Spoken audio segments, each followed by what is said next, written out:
और उप मुख्यमंत्री दिया कुमारी विद्याधर नगर में जन सुनवाई कर रही हैं। सीधी तस्वीरें भी आपकी टेलीविजन स्क्रीन पर।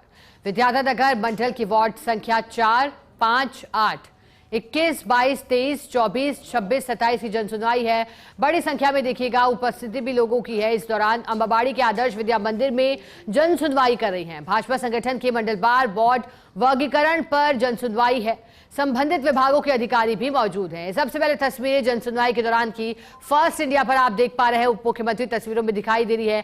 जन सुनवाई का दौर चल रहा है। इस दौरान संबंधित अधिकारियों की मौजूदगी और उन्हें दिशा निर्देश भी दिए जा रहे हैं। कोशिश यही है कि जल्द से जल्द समस्याओं का निस्तारण किया जाए और राहत लोगों को पहुंचाई जाए।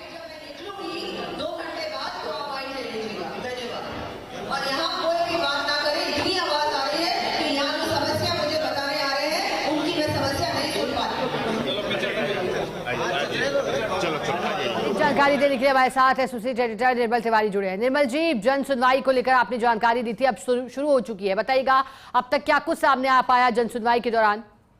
देखिए शिखा, अभी कुछ देर पहले ही यहाँ पर उप मुख्यमंत्री दिया कुमारी पहुंची हैं और चूंकि विद्याधर नगर विधानसभा क्षेत्र से आप निर्वाचित हुई हैं तो निश्चित तौर पर यहाँ जन सुनवाई कर रही हैं ताकि अपने क्षेत्र की जनता को वो न केवल सुविधाओं का लाभ मिले जो सरकारी योजना है, वरन उनकी जो समस्या है उनका भी है ना हाथों हाथ जिनका निराकरण हो सके। देखिए भाजपा की जो संगठन के मंडलवार जो वार्ड वर्गीकरण का जो सिस्टम है उसको अपनाते हुए ये जन सुनवाई शुरू हुई है। आज विद्याधर नगर मंडल के जो वार्ड है 4, 5, 8, 21 से 27 यानी कुल ये जो 9 वार्ड हैं, इन 9 वार्ड के जनताओं के साथ आज जन सुनवाई हो रही है। यहाँ पर तमाम जो विभाग है उनके अधिकारी हैं, पुलिस के अधिकारी यहाँ पर मौजूद हैं, प्रशासन के अधिकारी यहाँ पर मौजूद हैं, पीडब्ल्यूडी एनएचआई के अधिकारी यहाँ पर मौजूद हैं, चिकित्सा स्वास्थ्य विभाग के अधिकारी यहाँ पर मौजूद हैं, शिक्षा और पीडब्ल्यूडी के अधिकारी यहाँ पर मौजूद हैं। उसके अलावा पर्यटन विभाग के अधिकारी भी यहाँ दिखाई दे रहे हैं। साथ ही साथ डिस्कॉम और पीएचडी के जो अधिकारी हैं वो भी यहाँ पर दिखाई दे रहे हैं ताकि जो भी जनता से जुड़ी, खासकर चूंकि देखिए बरसात का दौर होता है शिखा, तो उस दौर में सबसे ज्यादा समस्या जो आती है वो आती है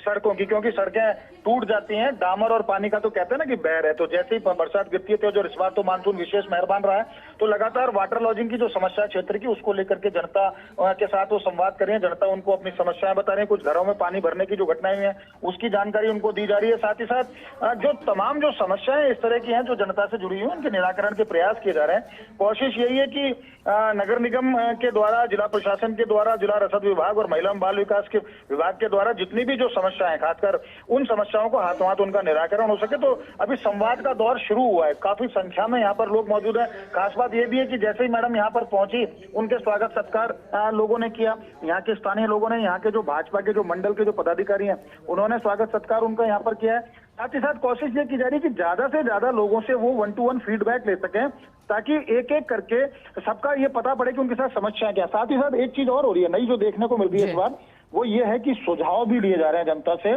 कि किस तरह की उनकी समस्याएं हैं, उनका पता पड़े, उन समस्याओं को दूर करने के लिए क्या किया जा सकता है, उन पे सुझाव भी लिए जा रहे हैं। उन सुझावों को लेकर के भविष्य की योजना तैयार की जाएगी ताकि जनता को ज्यादा से ज्यादा सरकारी योजनाएं उनका लाभ पहुंचाया जा सके, जनता तक पहुंचे।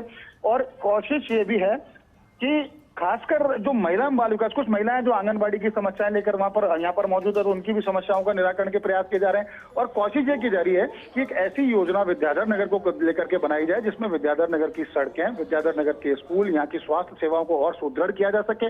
तो तमाम जो बातें हैं इस तरह की उनके साथ संवाद उनसे चल रहा है। और जैसे जैसे अभी चूंकि वो शायद अभी माना जा रहा है कम से कम 2 घंटे यहाँ पर रुकेंगे, क्योंकि पहले उन्होंने 10 से 12 बजे का टाइम दिया था, लेकिन वो आई चूंकि थोड़ा विलंब से आ पाई है यहाँ पर 11 बजे से, तो माना जा रहा है 11 से 1 बजे के आसपास तक सुनवाई का दौर चलेगा और ज्यादा से ज्यादा समस्याओं का निराकरण हो सके, ज्यादा से ज्यादा लोगों से उनका संवाद हो सके, फीडबैक मिल सके।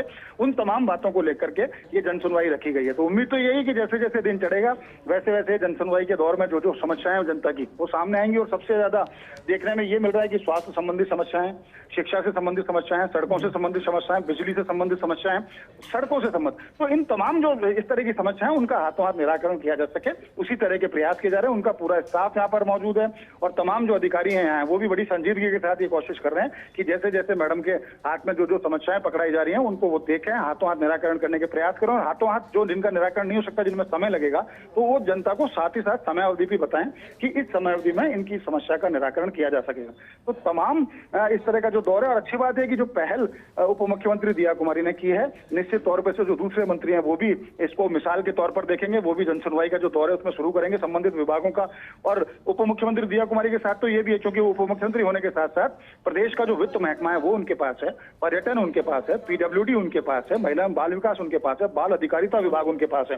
तो निश्चित तौर पर बड़े अहम विभाग हैं जो आम जनता से सीधे तौर पर जुड़े हुए हैं। क्योंकि प्रदेश की वित्तीय सेहत की बात करें तो दिया कुमारी लगातार उस दिशा में काम कर रही है। बजट में उन्होंने बहुत सारी घोषणाएं करी, जिसमें विद्याधर नगर क्षेत्र से संबंधित घोषणाएं, उन घोषणाओं का भी क्रियान्वयन समय पर हो उसको भी देखा जा रहा है। और पिछले दिनों जिस तरह से उन्होंने कुछ शिलान्यास किए थे यहाँ की वाटर लॉजिंग की समस्या को दूर करने के लिए, यहाँ पर नालियां बनाने का जो एक पूरा सिस्टम, नालियों का जो ड्रेनेज सिस्टम का विकास करना था, उसको लेकर के जो टेंडर जारी हुए थे, तो उसमें प्रगति किस तरह की है उस पर भी हाथों हाथ अधिकारियों से पूछ भी रहे हैं। और साथ साथ नई समस्याओं को जो सामने आई है बरसात के बाद, उनको दूर करने के भी प्रयास किए जा रहे हैं। और देखिए, इसके साथ साथ खास बात यह भी है क्योंकि पर्यटन एक ऐसा क्षेत्र है जिसको लेकर के लगातार वो कोशिश कर रही है। कल भी जब वो दिन में निकली तो परकोटे से वो सिटी पैलेस से त्रिपोलिया होते हुए और पूरा उन्होंने एक हेरिटेज वॉक किया। उस हेरिटेज वॉक के दौरान उन्होंने देखा कि किस तरह की समस्याएं, बड़े बड़े साइनेज, अलग अलग ऐसे बैनर पोस्टर लग रहे थे जो बदरंग कर रहे थे जयपुर गुलाबी नगर के चेहरे को। उन्होंने उनको हटाने को कहा। केबल के तार इस तरह से उनका जाल फैला हुआ है, उससे न केवल पक्षी परेशान है, जो दूसरे जो आमजन है, रागी, उनको भी बड़ी समस्या होती है। पर्यटकों के सामने भी एक ऐसा बदरंग चेहरा जाता है, तो उन्होंने कहा इसको ठीक किया जाए, क्योंकि परकोटा तो अपने आप में एक आइकॉनिक है।